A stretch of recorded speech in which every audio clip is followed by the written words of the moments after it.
du Père, du Fils et du Saint-Esprit, un seul Dieu. Amen. Pour rappel, on est en train de lire le livre du Deutéronome, où c'est Moïse qui est à la fin de sa vie est en train de rassembler les enfants de la deuxième génération de l'Exode, de ceux qui sont sortis d'Égypte au moment de l'Exode, pour leur faire un rappel en fait sur la loi de Dieu.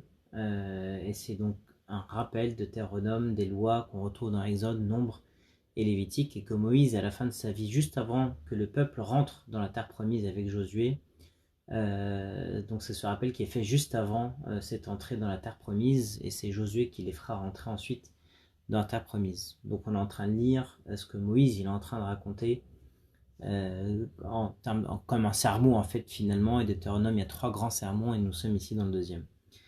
Dans ce chapitre 15, allons-y. Tous les 7 ans tu feras relâche, et voici comment s'observera le relâche.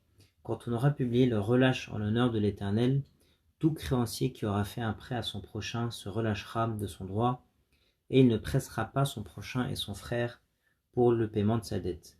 Donc dans l'Ancien Testament, il y avait cette loi que Moïse est en train d'expliquer ici, où tous les 7 ans tu feras relâche. C'est-à-dire que si tu as prêté de l'argent à quelqu'un, et bien ce qu'il reste à cette personne de te rembourser la 7e année, il fallait lui remettre. Et donc il fallait faire cette œuvre un peu de miséricorde et de générosité. Et donc par rapport à cette époque-là, dans l'Ancien Testament, on est 1500 ans avant Jésus-Christ, il n'y avait pas vraiment cette habitude de faire ça, ou de donner de l'argent, ou d'être généreux. Mais parce que l'état spirituel du peuple et du monde à cette époque-là était comme ça. Et donc pour nous préparer un petit peu dans le Nouveau Testament maintenant à être beaucoup plus généreux, à donner sans compter, ça c'est une étape spirituelle. On est dans l'Ancien Testament, on part d'un niveau qui est très très bas, on était il y a très longtemps encore une fois, et donc là c'est une loi qui est un peu plus parfaite que celle de l'époque. La 7e année, vous ferez œuvre de miséricorde, vous ferez cette bénédiction à celui qui vous doit une dette et vous lui remettrez de l'argent. Et dans le Nouveau Testament, la loi sera accomplie, sera encore plus parfaite, d'un niveau spirituel plus élevé, où là, effectivement, le Christ nous a appris dans le serment sur la montagne à être encore plus généreux que ça. Donc c'est ça le principe de ces premiers versets-là.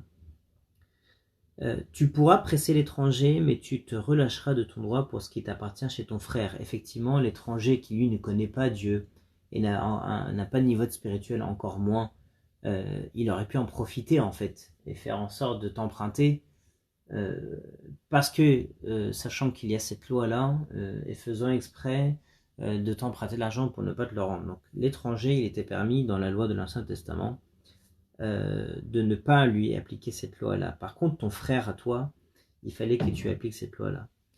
Toutefois, il n'y aura point d'indigents ou de pauvres chez toi, car l'Éternel te bénira dans le pays que l'Éternel ton Dieu te fera posséder en héritage. Si tu fais ces œuvres de bénédiction-là, cette générosité-là, qu'est-ce qui va se passer? La bénédiction, la personne va être reconnaissante pour ce que tu as fait et sera elle-même reconnaissante envers les autres. Et la bénédiction se propage comme ça de personne en personne. Et à un point où on arrive à ce qu'il n'y aura point d'indigents chez toi, au point de pauvres chez toi, parce que voilà, tu fais œuvre de miséricorde et ça se propage. Pourvu seulement que tu obéisses à la voix de l'Éternel ton Dieu en mettant soigneusement en pratique tous ces commandements que je te prescris aujourd'hui. Donc l'observation de la loi et des commandements de Dieu est toujours liée à la bénédiction, qui en vient en conséquence en fait. L'Éternel ton Dieu te bénira comme il te l'a dit. On le voit encore ici. Tu prêteras à beaucoup de nations et tu n'emprunteras point. Voyez les bénédictions, si tu fais ces œuvres de miséricorde, tu observes une petite chose, une petite loi qui est de remettre la dette à la personne qui t'a emprunté, uniquement celle de la 7e année. Et la bénédiction que tu en tires, c'est que tu prêteras à beaucoup de nations. C'est les gens qui viendront à toi. Et toi, il ne t'arrivera rien. Tu n'emprunteras point. Tu domineras sur beaucoup de nations, elles ne domineront point sur toi. Pareil, c'est des bénédictions. Si tu observes un petit peu la loi des grandes bénédictions.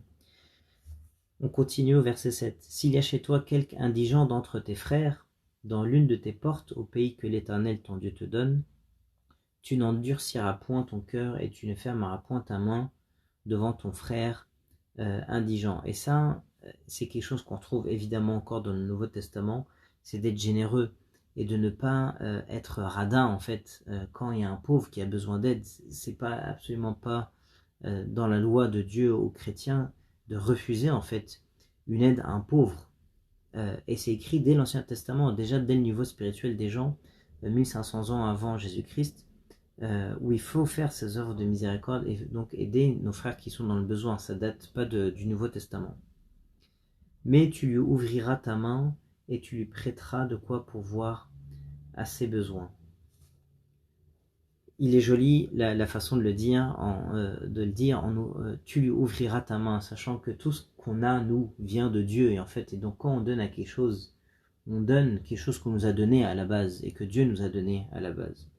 Garde-toi d'être assez méchant pour dire en ton cœur, la 7e année, l'année du relâche approche. Il ne faut pas être malin avec cette loi-là. Et donc il ne faut pas se dire, la 7e année, l'année du relâche approche et donc je prête à personne parce que sinon il va falloir que je remette la dette de la personne la 7e année. Il ne faut pas réfléchir de cette façon-là. Garde-toi d'avoir un œil sans pitié pour ton frère indigent et de lui faire un refus. Il crierait à l'Éternel contre toi et tu te chargerais d'un péché. C'est la même idée qui est répétée pour qu'on apprenne bien à faire et à appliquer cette loi-là. Donne-lui et que ton cœur ne lui donne point à regret. Quand tu fais une bonne action ou quand tu donnes, il ne faut pas le faire à contre-cœur en fait. Fais-le en étant joyeux, donne en étant content de donner. Et la conséquence, on le voit ensuite, car à cause de cela, l'Éternel ton Dieu te bénira dans tous tes travaux et dans toutes tes entreprises.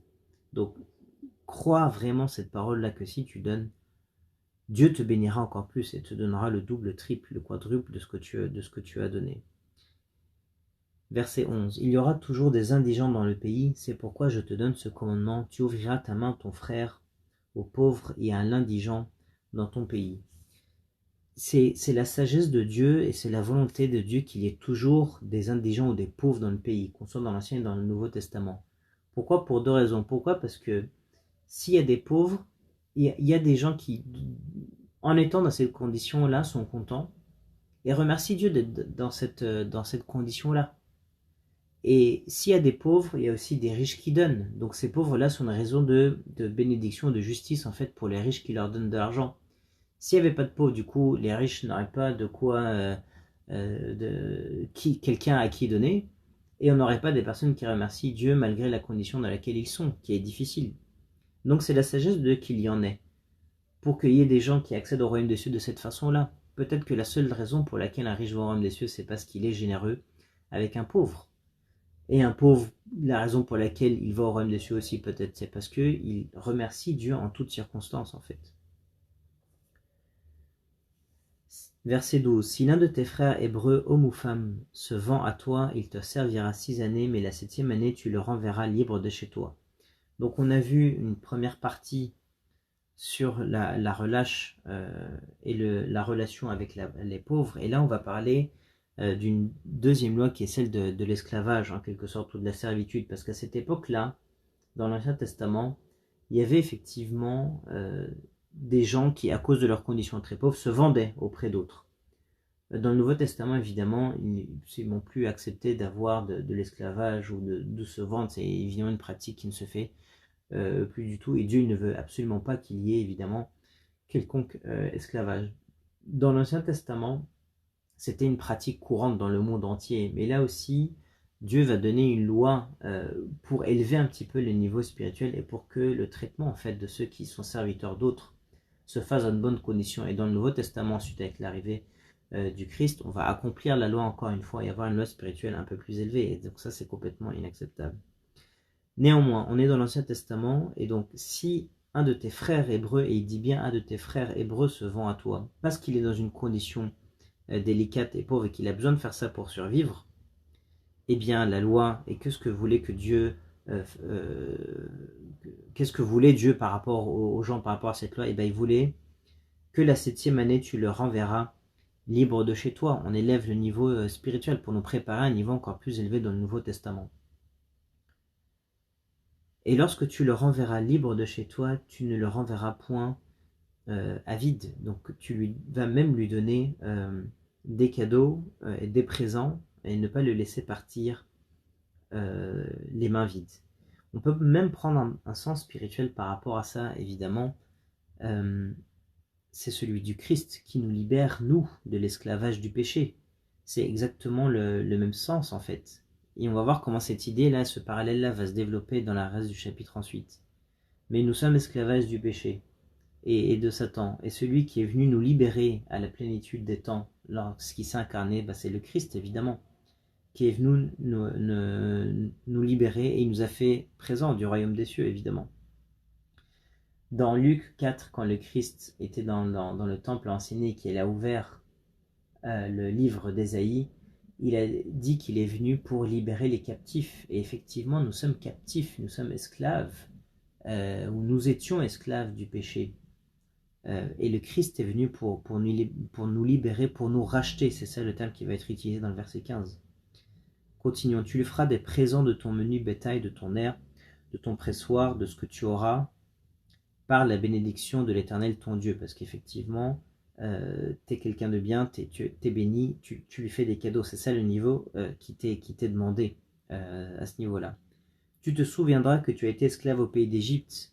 Effectivement, comment tu peux maltraiter ton frère, alors que toi-même, tu as été dans la même condition que lui quand tu étais esclave au moment de l'Exode, il n'y a pas si longtemps que ça, il y a 40 ans, auprès de Pharaon. Et donc, souviens-toi que tu as été esclave au pays d'Égypte, et de fait, du coup, aie miséricorde et aie pitié de ton frère, en fait, et libère-le la 6e année, c'est ce qu'exige la loi. L'Éternel, ton Dieu, t'a racheté, on en a parlé, c'est pourquoi je te donne aujourd'hui ce commandement. Ensuite, si ton esclave te dit « Je ne veux pas sortir de chez toi », parce qu'il t'aime, toi et ta maison, et qu'il se trouve bien chez toi, alors tu prendras un poinçon, et tu lui perceras l'oreille contre la porte, et il sera pour toujours ton esclave, tu feras de même pour ta servante. Et ça, c'est la preuve que des esclaves ou des serviteurs pouvaient être bien traités, en fait, par leur maître. Et il y a un sens aussi spirituel ici. Dans le verset 17, il y a écrit « Alors tu prendras un poinçon, et tu lui perceras l'oreille contre la porte ». Ça, c'est un sens spirituel aussi, ou dans la mesure où nous, dans le Nouveau Testament, on est en train de dire au Christ, merci de nous avoir libérés de l'esclavage du péché, mais qu'est-ce qu'on veut, nous, Christ, maintenant? On veut être tes esclaves à toi, on veut être tes serviteurs à toi. Et du coup, on veut percer notre oreille contre ta porte à toi, contre la porte du royaume des cieux, pour t'écouter. Et être toujours ton serviteur. Comme on est content d'être ton serviteur, on veut rester. Là, dans le verset 16, l'esclave, s'il était content, il n'avait pas envie de partir parce qu'il était bien traité, il pouvait rester, c'est ce qui est écrit ici. Le sens spirituel, nous, c'est exactement le même. Christ, je veux te donner le symbole de ma liberté. Je veux rester à ta porte. Écouter avec mon oreille ce que tu me dis. Je veux rester ton serviteur parce que tu es bon et parce que tu me traites bien. Et il sera pour toujours ton esclave. Et effectivement, ça peut paraître un peu bizarre. Il fallait prendre l'esclave, lui percer l'oreille contre la porte. Mais c'était pour mettre une marque, pour prouver en fait que le maître il n'était pas injuste d'avoir gardé l'esclave la 7e année, mais on faisait une marque comme ça sur l'oreille de l'esclave pour qu'on comprenne que c'était la volonté de l'esclave lui-même de rester chez son maître en fait. C'est de là peut-être que les gens, que vient la tradition de se percer les oreilles. Tu ne trouveras point dur de le renvoyer libre de chez toi, car il t'a servi 6 ans, ce qui vaut le double du salaire du mercenaire, et l'Éternel ton Dieu te bénira dans tout ce que tu feras. Là pareil, l'idée c'est de faire ça en étant heureux de le libérer, pas à contre-cœur, la 7e année. Verset 19. Tu consacreras à l'Éternel ton Dieu tout premier-né mâle qui naîtra dans ton gros et dans ton menu bétail. Et là, ça fait référence à 2 choses. D'offrir en sacrifice le premier-né. Ça fait référence à la Pâque au moment de l'Exode, juste avant qu'il s'enfuit de chez Pharaon. Donc c'était il y a 40 ans. Et donc il fallait faire ça en commémoration de ça, parce que ce mâle-là qui a été offert en sacrifice, il a sauvé les premiers-nés, vous savez. La 10e plaie, c'était la mort de tous les premiers-nés. Et comment les enfants des Hébreux les premiers-nés des Hébreux ont été sauvés? Parce que le sang du sacrifice de cet agneau-là les a sauvés en fait. Donc tout premier-né mâle devait être offert en sacrifice en fait à Dieu en commémoration de ça. Et évidemment, notre premier-né à nous, le nouvel Adam, le Christ qui est le sacrifice parfait, l'agneau véritable, c'est lui qui nous sauve en fait. Donc c'est un symbole de ce sacrifice du Christ qui viendra ensuite dans la plénitude des temps.